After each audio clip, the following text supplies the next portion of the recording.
কি বৃন্দাবনে ব্রজগোপীগণ কাজল পরে, তারাও লিপস্টিক দেয়, কুমকুম পরে, চুল বাঁধে, ফুলের মালা খোঁপায় দেয়। কিন্তু প্রশ্ন করা হয়েছে, আপনারা সাজেন কার জন্য? তারা বলেছিল আমাদের শ্যামের জন্য, পরাণ বধূর জন্য, কৃষ্ণের জন্য। তার ভালো লাগবে তাই আমরা এত সাজি, আমাদের জন্য না। আমাদের ভালো লাগবে বলে সাজি না, তার ভালো লাগবে।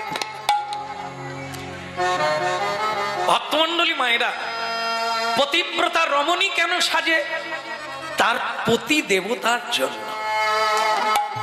সে খুশি হবে, তিনি কি ভালোবাসে, পত্নী তাই রান্না করে, সেইভাবে কথা বলে, সেইভাবে নিজেকে সাজিয়ে তোলে, স্বামীর ভালো লাগে। দেখেন, স্বামী বহু হয় না, স্বামী একজন।